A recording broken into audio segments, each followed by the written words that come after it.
(7월 17일) 새벽기도 시작하겠습니다.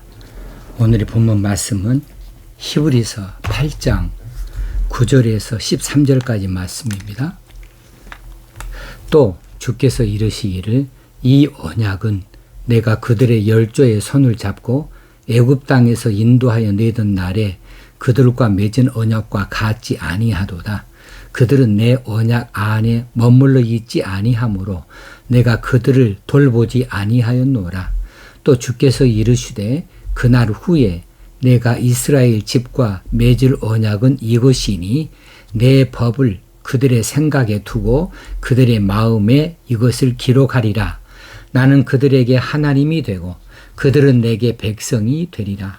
또 각각 자기 나라 사람과 각각 자기 형제를 가르쳐 이르기를 주를 알라 하지 아니할 것은 그들이 작은 자로부터 큰 자까지 다 나를 알미라. 내가 그들의 불의를 긍휼히 여기고 그들의 죄를 다시 기억하지 아니하리라 하셨느니라. 새 언약이라 말씀하셨음에 첫 것은 낡아지게 하신 것이니 낡아지고 쇠하는 것은 없어져 가는 것이니라. 아멘. 오늘 말씀은 어제 8절 마지막 부분 이스라엘 집과 유다 집과 더불어 새 언약을 맺으리라. 이 새 언약을 맺으리라에 이어서 나오는 말씀입니다.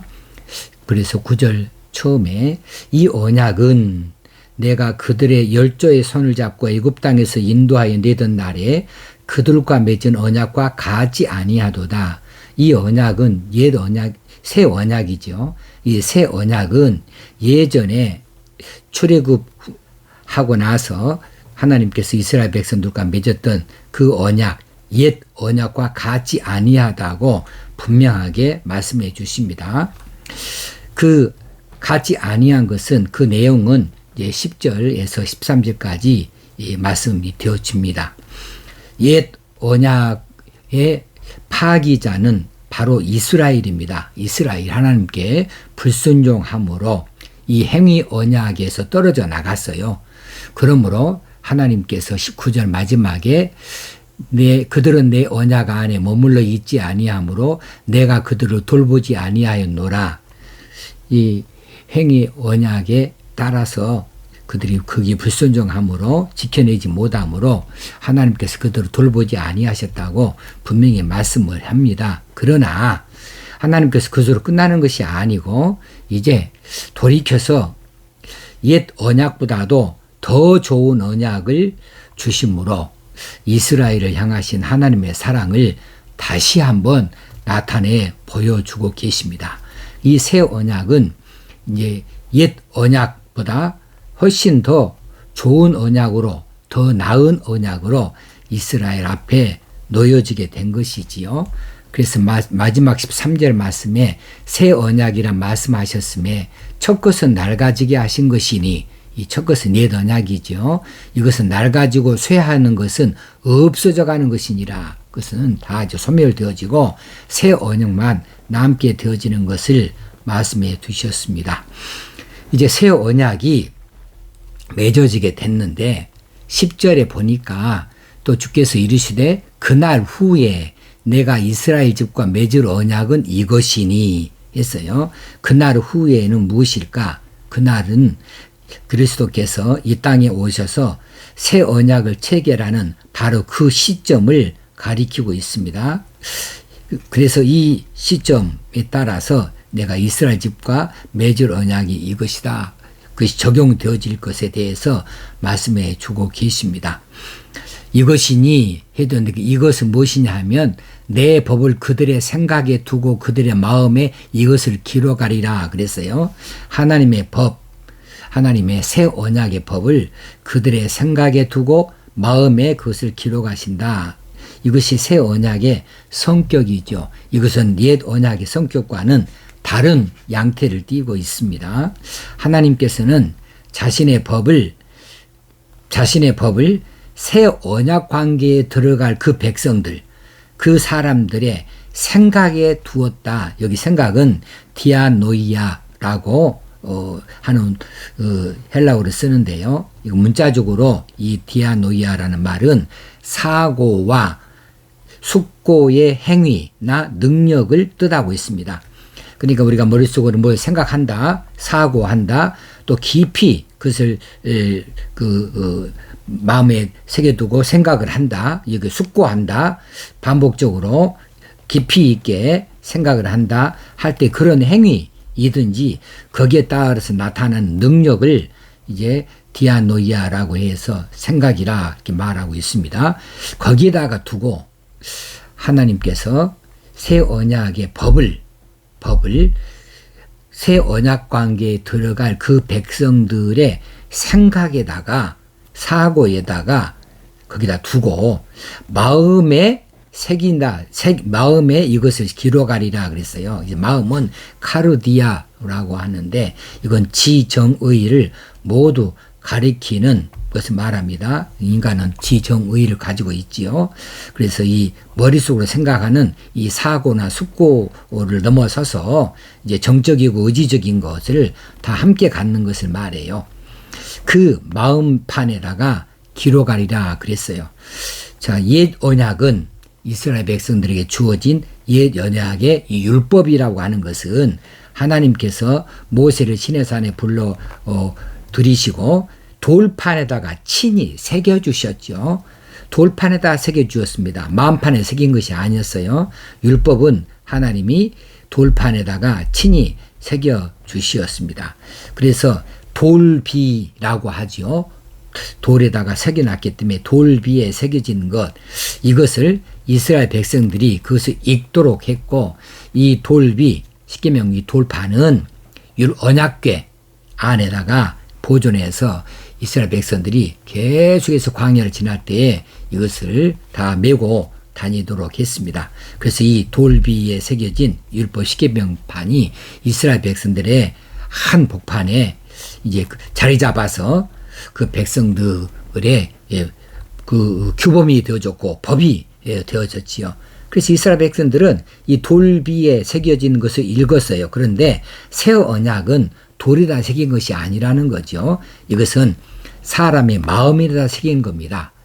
마음에다 새겼다, 마음에다 기록했다 그랬어요. 그래서 이것은 마음에 기록했기 때문에 돌비에 견주어서 심비라고 말하죠. 마음 심자 써가지고 마음의 비석, 마음에 새겼다 해서 하나님께서 새 언약 관계에 들어갈 이 백성들의 마음판에 그 하나님의 법을 기록하여 두시었다. 그래서 하나님께서는 이제 이스라엘이라고 하는 나라와의 관계에서는 율법이라고 하는 것을 또 십계명이라고 하는 것을 돌판에 새겨서 명령을 주었는데, 그리고 순종을 요청했는데, 이제는 그렇게 하지 아니하고 개인적으로 이제 관계하신단 말이에요. 개인적으로 한 사람 한 사람 개인적으로 하십니다.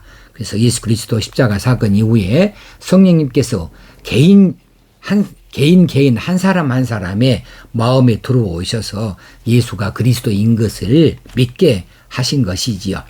개인적으로 이제 관계하시기 위해서 마음판에다 새기셨다. 그래서 이 말씀이 참 중요한 거죠. 내 법을 그들의 생각에 두고, 이 그들은 새 언약 관계에 들어갈 백성들이죠. 그들의 생각에 두고 그들의 마음에 이것을 기록하리라. 그 법을 기록하신다 그랬습니다. 개인적인 관계를 하나님께 설정을 하고 계시는 거죠. 그런데 그 내용들을 이 법들의 결과가 어떻게 만들어 놓느냐 하면 그 다음 구절에 나오는 것들이죠. 나는 그들에게 하나님이 되고 그들은 내게 백성이 되리라. 그 마음에 새겨진 이 하나님의 법, 그리고 그들의 생각에 따라서 나타나게 되어진 모든 현상들이 그것으로 인하여서 이제 하나님께서 새 언약 관계에 불러들이신 그 백성들은 하나님의 백성이 되고 하나님은 그들의 하나님이 되어주신다라고 하는 사실입니다. 여기서 되고 되리라 이 된다고 하는 것이 그냥 쉬운 단어같이 보여도 간단하게 쓰여진 그런 단어가 아니에요. 나는 그들의 하나님이 되고 할 때에 이 되고는 문법적으로 상당히 중요한 의미를 가지고 있어요. 에소마이라고 하는 단어를 썼는데 이것은 에이미, 이제 인칭을 말할 때 에이미의 직설법, 미래 1인칭 단수형입니다. 복잡하죠. 직설법은 놔두고라도 1인칭 단수형입니다. 직설법은 항상 미래하고 관련이 되어져 있어요. 미래 진행되어질 것, 우리가 지금까지 몇 번 살펴봤는데 에이미의 직설법 미래 1인칭 단수형이다. 그래서 하나님의 강한 의지를 담고 있어요. 하나님이 되고 말은 하나님께서 하신 말씀이어서 하나님께서 어떤 의지를 가지고 있는가? 하나님이 내가 그들의 하나님이 된다. 그들은 내게 내 백성이 된다. 라고 하는 강한 의지를 담고 있는데 그 의지가 미래에 진행이 되어지고 계속 되어질 상태를 나타내 보인다는 사실이에요.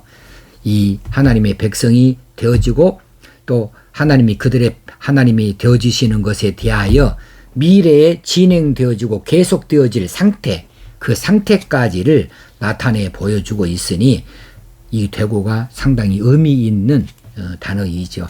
나는 그들의 하나님이 된다. 그들은 내 백성이 되리라. 이거 얼마나 귀한 말씀인지 몰라요. 이 일이 이제 예수 그리스도를 통해서 이제 그날 후에 예수 그리스도 입자가 사건 통하여서 예수 그리스도를 통해서 성취되어졌고 우리는 그 혜택을 입고 있는 자들이 다 되어졌습니다. 우리는 새 언약의 백성이고 은혜의 언약의 백성인데 우리가 그 은혜의 언약의 혜택을 입고 있는 자들이죠.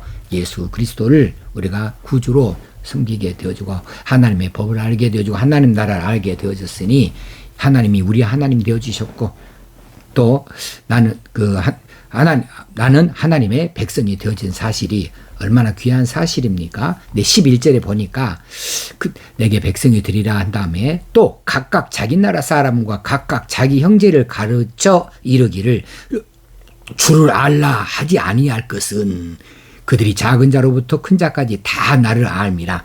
이미 나를 다 알기 때문에 나에 대해서 주를 알아라 이렇게 하지 아니할 것이라는 거예요. 자, 하나님 나라에서는 작은 자부터 큰 자까지 다 하나님을 안다는 겁니다. 여기서 안다고 하는 말, 알라, 안다는 말은 특히 이 구약 성경에서 그 당한 의미를 가지고 있는데 하나님과 인격적인 교제를 하는 것을 안다고 그렇게 말해요. 안다, 이것은 이제 신약에서는 오이다라고 이렇게 쓰여요. 이 오이다라고 하는 말은 사귀어서 안다는 뜻이에요. 그냥 지식적으로 아는 게 아니고 하나님과의 교제를 통해서 알아요. 하나님과 밀접한 관계를 가져서 하나님을 아는 겁니다. 그래서 구약에서는 이 안다는 말이 부부관계, 침상에서의 부부관계를 하는 그것을 안다 이렇게 나는 그를 안다. 그 말은 나는 그 사람과 한 침상을 썼다. 한 입으로 덮었다는 그런 정도로까지 친밀함을, 밀접함을 배경에 깔고 하는 말인데 이제 신약에서 이 헬라어에서 오이다는 사귀어 봐야 아는 거예요. 지식적으로 어떻게 소문을 들었다거나 혹시는 짐작을 한다거나 멀리서 형태를 안다는 것은 아는 것이 아니고요. 그 내용을 이제 겪어봐야 되는 거예요. 사귀어야 한다는 거예요. 그리고 그냥 아닌 것이 터치해봐야 되고 만져봐야 되고 밀접한 관계를 가져봐서 아는 겁니다. 이 시대 우리가 사람을 아는 것은 여행을 해보면 그 사람을 안다 이렇게 말하기도 하고 또 사람을 알 때에는 돈 관계, 돈 거래를 해봐라 그러면 그 사람을 안다 이렇게 말하는 것이 뭡니까? 결국은 여행을 한다 그 말은 그 사람하고 깊이 사귀어봐라는 이야기죠. 밀접한 관계를 가져봐라는 것이고 돈 관계를 거래해봐라 그러면 그 사람의 모든 것을 다 알 수 있다. 사귀어 안다는 거죠. 그런 것인 것처럼 이제 성경에서 안다 이 말은 헬라어에서도 매우 중요한 의미로서 하나님과 인격적인 교제를 함으로 인해서 하나님의 보호를 받을 수 있는 것이 아는 거예요. 자, 이것이 이 새 언약의 백성들에게 있어서는 하나님과 개인적으로 사귐을 다 갖기 때문에 그분을 알도록 가르칠 필요가 전혀 없다는 거예요. 다 다 안다는, 다 개인적인 사귐을 다 갖는다는 거예요. 매일, 매 순간 하나님과 친밀한 그런 개인적인 사귐을 가지고 있는 존재들이기 때문에 그렇다는 거죠. 자, 12절에 가면 내가 그들의 불의를 긍휼히 여기고 그들의 죄를 다시 기억하지 아니하리라. 자, 새 언약 백성들에게서 발견되어지는 어떤 불의에 대해서, 죄에 대해서 하나님께서 어떻게 반응하시는가? 이전에 구약에서는 정죄죠. 정죄입니다. 이 법을 지켜라. 이 행위 언약 이것을 따라 지켜라. 지키지 못하면 벌을 받는 거예요. 지키면은 복을 받는 것이고, 그런데 이 새 언약에서는 새 언약 백성들에게서 발견되어지는 어떤 불의에 대해서 하나님께서 어떻게 하시냐 하면 정죄하는 대신에 사죄하여 주신다. 사죄할 때 그 전제 조건이 있죠. 뭐가 있냐 하면 로마서 8장 1절에 나오는 그 이야기들이죠. 고백이 있을 때예요. 고백이 있을 때 용서하여 주신다는 겁니다. 자, 그러면 여기서 또 한 가지 오해사항이 생길 수 있어요. 그러면 우리가 마음대로 죄를 지어도 괜찮겠네요? 우리가 마음대로 죄를 짓고 그냥 죄를 고백하고 용서를 구하면 다 깨끗해지네요? 그렇죠. 맞습니다. 결과적으로는 맞는 이야기입니다. 그런데 그렇게까지 안 가는 거지요. 왜냐하면 새 언약 관계에 들어간 사람들은 하나님과 매일매일 순간순간 하나님과 친밀한 개인적인 사귐을 갖는다고 했잖아요. 이것이 새 언약 관계에 들어간 백성들이니까 그렇게 하나님과 친밀해요. 하나님과 개인적인 사귐이 있어요. 또 밀접한 관계를 유지해요. 그러는데 인간적인 연약함으로 인해서 잠시 실수할 수 있고 잠시 불의에 빠질 수 있다 그 말이죠. 인간이기 때문에. 그래서 의도적으로 죄를 범하는 것은 어렵게 되어져요. 새 언약 관계에 들어간 백성들은 의도적으로 일부러 죄인 줄 알면서 죄를 이렇게 지어가면서 그렇게 그런 입장에 빠지지 않는다 그 말이죠. 잠시 불의에 빠질 수 있어요. 실수할 수 있어요. 왜? 인간의 연약함이 있으니까 잠시 혹할 수도 있어요. 그렇지만은 의도적으로 하나님을 배신하고 하나님을 대적하고 하는 그런 죄는 범하기 그렇게 하지 못한다는 거죠. 만약 그렇게 한다는 것은 그 사람은 새 언약 관계에 있는 백성이 이미 아니죠. 그래서 그들은 그런 죄를 서슴지 않고 지을 수 있으나 이것은 성령 예방죄로 용서받지 못할 죄라고 하는 것이죠. 자, 다시 갑니다. 하나님께서는 그들의 불의를 긍휼히 여기시고 그들의 죄를 다시 기억하지 아니하시리라. 하나님이 그들을 긍휼히 여기신다. 그들이 죄를 회개할 때 다 용서해 주신다. 사죄하여 주신다. 다시 기억하지 아니하시리라 하리라. 다시 기억하지 아니하리라. 하나님께서는 우리 일거수일투족을 다 기억하십니다. 아무리 오래된 것도 다 기억하십니다. 나는 잊어버려도 하나님 안 잊어버립니다. 하나님께서는 내가 은밀한 데에서 아무도 모르는 채 지은 죄까지도 내 생각으로 지은 죄까지도 잠깐 헛생각한까지도 하나님이 정확하게 다 기억하고 계셔요. 그것이 하나님이시죠. 그런데 다 기억하시지만은 새 언약 관계에 들어있는 자들의 죄는 기억에 담아두지 아니하시고 잊어버리신다는 거예요. 잊어버리기로 작정하셨다는 거예요. 왜 하나님께서는 새 언약 관계에 들어있는 그 백성들의 죄는 이렇게 용서를 구할 때 고백하게 될 때에 왜 이렇게 기억에 담아두지 않고 잊어버리십니까? 우리가 기도할 때 무엇으로 기도해요? 예수의 이름으로 기도하죠. 바로 예수 그리스도의 보혈의 공로가 있기 때문에 용서하시고 다 잊어버리십니다. 기억에 담아놓지 않습니다. 예수 그리스도의 공로가 그만큼 가치 있는 거예요. 그만큼 아주 큰 것입니다. 그렇기 때문에 하나님께서는 예수 그리스도의 보혈을 보시고 있기 때문에 우리가 용서를 구할 때마다 새 언약 관계의 백성들의 죄는 다 용서하실 뿐만 아니라 다 잊어버리신다. 이 사실을 기억하실 수 있기 바랍니다. 그래서 우리가 기도 끝에마다 주 예수 그리스도 이름으로 기도합나이다 이렇게 하는 거예요.